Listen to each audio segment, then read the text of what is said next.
सवाल नंबर 2 1.1 का सवाल है, पूर्णांकों के निम्नलिखित युग्मों के HCF और LCM ज्ञात करो। एक तो ज्ञात करना है HCF और एक ज्ञात करना है LCM। अब HCF क्या होता है, LCM क्या होता है, पहले तो ये समझ लो। HCF की फुल फॉर्म होती है हाईएस्ट कॉमन फैक्टर, ठीक है। और LCM का मतलब होता है लीस्ट या लोवेस्ट कह सकते हो आप, एक ही बात है, लीस्ट कॉमन मल्टीपल। इसको हिंदी में अपने बोलते हैं महत्तम समापवर्तक,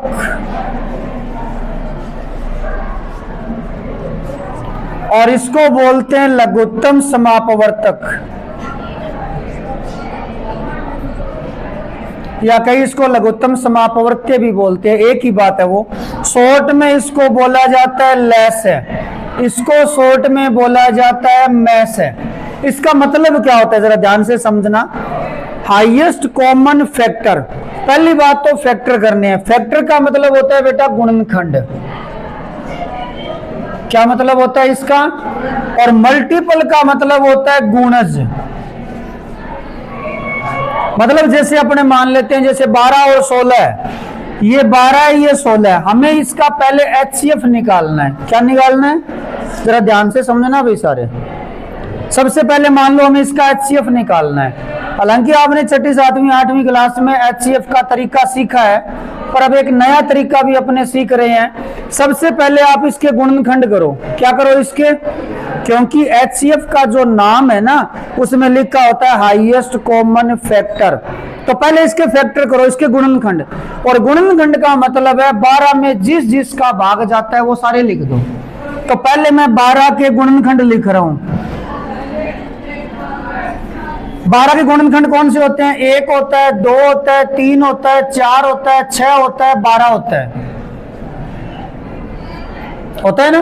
मतलब जिस जिसका भाग जाता है ना 12 में वो सारे गुणनखंड हैं। ऐसे ही 14 16 के गुणनखंड लिखो, 1 2 और 4, उसके बाद 16, ये गुणनखंड है इनके। अब ये मतलब ये फैक्टर कर दिया हमने। इसमें आप कॉमन छांटो, दोनों में कॉमन उभयनिष्ठ, कॉमन समझते हो ना आप लोग, उभयनिष्ठ कॉमन छांटो। एक तो 1 कॉमन है, 2 भी कॉमन है, 4 भी कॉमन है, और कोई कॉमन है नहीं है, तो कॉमन छांट लिए। इसमें हाईएस्ट महत्तम का मतलब जो सबसे महान है, सबसे बड़ा है, इसीलिए तो इसको हाईएस्ट बोलते हैं। तो सबसे बड़ा छांटना है, सबसे बड़ा कौन सा है, तो इसके अंदर 4 जो है वो हाईएस्ट है, तो इसीलिए HCF जो इसका है वो 4 हुआ। HCF इसका क्या हुआ। अच्छा एक बात बताऊं आपको, मैं से जो है ना ऐसी संख्या होती है इसका भाग जाता है दोनों में, क्योंकि हमने गुणनखंड लिखे थे, और गुणनखंड होते क्या हैं, जिनका भाग जाता है भी। जैसे 12 के गुणनखंड लिखने हैं तो 12 के गुणनखंड कौन से होंगे, जिनका 12 में भाग जाता है। तो 12 में भाग जाने वाले ये रहे, 16 में भाग जाने वाले ये रहे। इनमें हमने सबसे बड़ा गुणनखंड ढूंढ लिया जिसका दोनों में भाग जाता है, 4 है। कौन सा है वो, तो 4 कौन सा गुणनखंड हुआ, 4 वो हुआ जो सबसे बड़ा है और उसका भाग 12 में भी जाता है और 16 में भी जाता है। यही मैसे की परिभाषा होती है। मैसे की परिभाषा किसी को नहीं आती, लिखाइए आपको मैसे की परिभाषा कभी। मैसे की परिभाषा मैं बता रहा हूं, सुन लो। 2 या 2 से अधिक संख्याओं का मैसे जो है एक ऐसी संख्या होती है, सबसे बड़ी होती है, जिसका भाग उन दोनों संख्याओं में पूरा जाता है, वो मैसे होता है।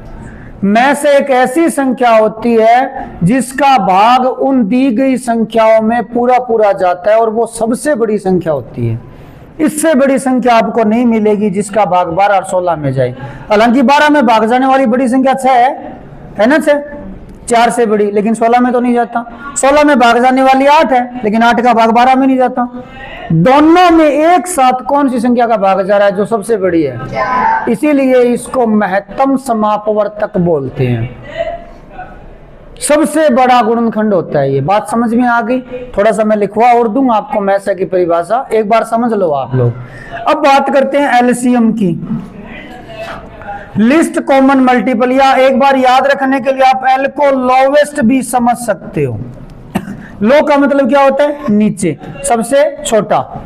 लोवेस्ट, इसमें सुपरलेटिव डिग्री लगी है। डिग्रियां पढ़ी है क्या आपने इंग्लिश में? तो इसमें सुपरलेटिव डिग्री है, लोवेस्ट है ये, सबसे छोटा। कॉमन उभयनिष्ठ होता है ये मल्टीपल गुणज। अब गुणज लिखने हैं तो 12 और 16 के गुणज लिखने पड़ेंगे। तो 12 ये 16, अब इसके लिखने हैं गुणज, जो गुणा में आने वाले हैं वो लिखने हैं। तो 12 गुणज, पहला तो 12 ही होता है, उसके बाद 24, उसके बाद 36, फिर 48, फिर 60, फिर 72, फिर 84। ऐसे ही 16 के अंदर पहले 16, फिर 32, फिर 48, फिर 64, फिर 80, फिर 96, ऐसे चलते जाएंगे। आगे और भी लिख सकते हो आप। आगे 112, फिर 128, फिर 144, फिर 160। ऐसे ही इसमें 12 का पहाड़ा और आगे चला सकते हो। उसके बाद में 96, फिर 108, उसके बाद 120, ऐसे आप और भी लिख सकते हो। ये तो हो गए मल्टीपल गुणज। ये 12 और 16 आप छोटा लोगे ना, 4, 8, तो उसमें आसानी से समझ में आ जाएगा। जैसे आप लोग 4 और 8 का ले लो, इनके गुणज कर देते हैं। 4 के गुणज 4, 8, 12, 16, 20, उसके बाद 24, 28, 32, 40, ऐसे 44, ऐसे आते जाएंगे। 8 में 8, 16, 24, 32, 40, ऐसे आते जाएंगे। इनके अंदर कॉमन छांटो, गुणज तो लिख दिए ना, अब कॉमन छांटो। चाहे इसमें देख लो, चाहे इसमें देख लो, कॉमन छांटते हैं। कॉमन इसमें कौन सा है? 48। उसके बाद में कॉमन है क्या कोई? 96, ये रहा। ये कॉमन गुणज है। कॉमन कौन कौन से हैं? 48 है, 96 है, आगे और भी आ जाएंगे। हमने अभी थोड़े लिखे, आगे और चलाओगे तो और कॉमन आ जाएंगे। इसमें कॉमन कौन कौन से हैं बताओ? 8 है, उसके बाद 16 है, 24 है, 32 है, ये कॉमन और आ जाएंगे।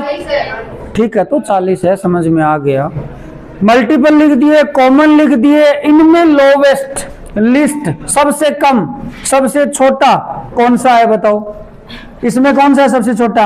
8। इसमें कौन सा सबसे छोटा? तो यही एलसीएम है। यही क्या है? एलसीएम है। ये गुणज है। 4, 8, 12, 16, 20, 24 गुणज है, तो सीधी सी बात है 4 का भाग पूरा जाएगा। ये 8 के गुणज हैं, तो इनमें 8 का भाग पूरा जाएगा। ये कौन सा गुणज है? 8। ये किसका गुणज है? 8 बताओ। 8 का है कि 4 का है? इसका मतलब इस 8 में दोनों का भाग जाएगा। और ये सबसे छोटा है, ये बात ध्यान रखना। लिस्ट है ना, लोवेस्ट है, सबसे छोटा है ये। 48 किसका गुणज है बताओ? ये 48 दोनों का है, लेकिन ये सबसे छोटा है। तो ये 48 गुणज है, 12 का भी है, 16 का भी है, तो भाग तो 16 का भी जाएगा, 48 में 12 का भी जाएगा। तो इसका मतलब में से एक ऐसी संख्या होगी, वो सबसे छोटी संख्या होगी जिसमें उन दोनों संख्याओं का भाग पूरा पूरा जाता है। मान लो आपको मैं एक जोड़ करने के लिए दूं, 3/4 प्लस में 7/8 जोड़ो। आप यहाँ पे क्या लेते हो? 4 और 8 का? नहीं, लैसा लेते हैं कि मैसा लेते हैं? लेस है, लिस्ट लेते हैं, एलसीएम लेते हैं। ये जो हम 8 लेते हैं ना, ये 8 ऐसी संख्या होती है, ये लोवेस्ट है। ये 8 ऐसी है जिसमें 4 का भी भाग जाता है और ये सबसे छोटी होती है। इससे छोटी कोई संख्या नहीं होती जिसमें 4 का भी भाग जाए और 8 का भी जाए। ऐसे तो 16 भी लिख सकते हैं, 16 में नहीं जाता भाग। यह 48 में जा रहा है, क्या 96 में भाग नहीं जाएगा? 12 का 16 का, 12 8 96, 16 6 96 भाग जा रहा है ना। लेकिन हम लोवेस्ट लेते हैं, एलसीएम लेते हैं। एल का मतलब लोवेस्ट, हम सबसे छोटा लेते हैं। तो यहां जो हम एलसीएम लेते हैं ना, वो सबसे छोटा लेते हैं। और ये वो सबसे छोटी संख्या है जिसमें उन दोनों संख्याओं का भाग जाता है। ये कहने को सबसे छोटी होती है, लेकिन उन संख्याओं से ये बड़ी होती है, क्योंकि आपको पता है LCM है, M का मतलब मल्टीपल है, मल्टीपल है तो मल्टीपल क्या आते हैं, बड़े आते हैं कि छोटे आते हैं, संख्या से बड़े आते हैं। तो ये वैसे तो बड़ा होते हैं, लेकिन उन बड़ों में ये सबसे छोटा होता है। जो ये गुणज है ना 48, 96, जो इनसे बड़े हैं, लेकिन इनमें ये सबसे छोटा होता है, इसीलिए इसको LCM लोवेस्ट कॉमन मल्टीपल बोलते हैं। मैं रिपीट कर रहा हूं सारी चीजें।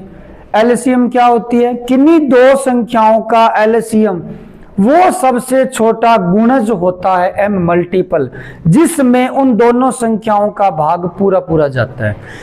मैसे की बात करो, मैस है वो सबसे बड़ा अंक होता है जिसका भाग उन दोनों संख्याओं में पूरा पूरा जाता है।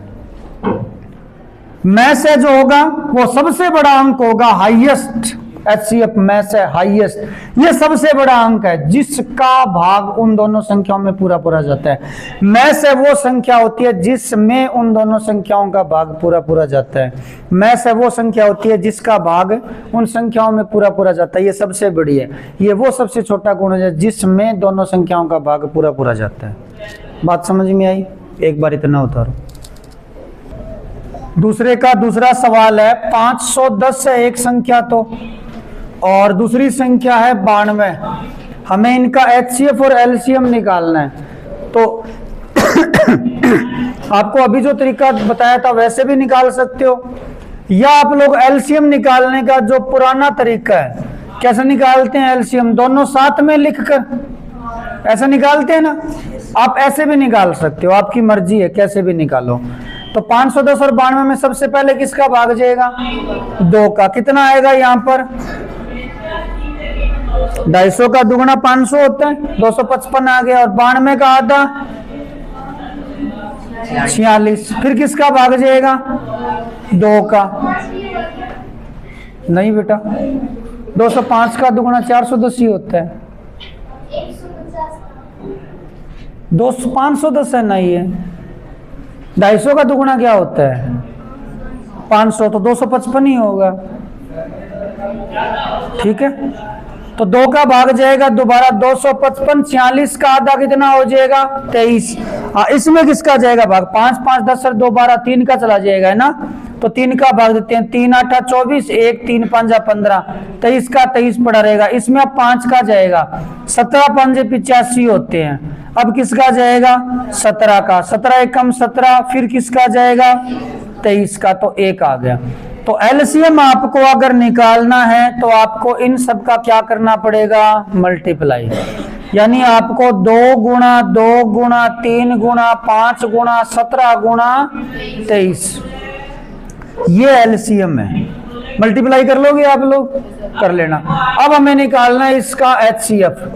HCF के लिए दोनों के अलग अलग फैक्टर करने पड़ते हैं, पता होगा आपको। ये HCF के लिए दोनों के अलग अलग फैक्टर करने पड़ेंगे। तो 510 में वही जो हमने अभी अभी किया, यहाँ 255 आएगा, फिर 3 का भाग लगेगा, 3 का भाग लगेगा कितना आएगा, 85, फिर 5 का लगेगा 17, फिर 17 का लगेगा 1। 92 में वही 2 का भाग, यहाँ 40 आएगा, फिर 2 का भाग 23, फिर 23 का भाग 1। अब क्या करना है, 510 के बराबर में लिख लो 2 गुणा 3 गुणा 5 गुणा 17। 92 के बराबर लिखो 2 गुणा 2 गुणा 23। अब इसमें कॉमन छांटो क्या है, मैं से में हमेशा कॉमन लिया जाता है, तो कॉमन है इसमें केवल 2, तो मैं से इसका 2 कहाँ है, 3, ये 23 है ना, ये 3 है, तो कॉमन 2 है, तो ये आपका मैस है। मैस का मतलब है ये हाईएस्ट फैक्टर है, ये वो सबसे बड़ा गुणनखंड है जिसका भाग दोनों में जाएगा। मतलब सबसे बड़ी संख्या 2 ही है जिसका भाग 510 और 92 में जा सकता है, इससे बड़ी नहीं है। तुम सोच रहे हो 3 का भाग इसमें लग जाएगा, इसमें लग जाएगा, नहीं लगेगा, 2 ही है हाईएस्ट। 2 से बड़ी कोई संख्या नहीं है जिसका इसमें भाग लग जाए। समझ में आ गई बात। और ये सबसे छोटी संख्या होगी जो आएगी गुणा करने के बाद, जिसमें इन दोनों का भाग लगेगा। 510 में भी लग जाएगा, 92 का भी लग जाएगा, वो सबसे छोटी होगी जो भी आएगी। हालांकि वैसे बड़ी होगी, मैंने ये पहले ही बताया आपको। लैसा दिखने में बड़ा होता है लेकिन वैसे क्या होता है, सबसे छोटा होता है।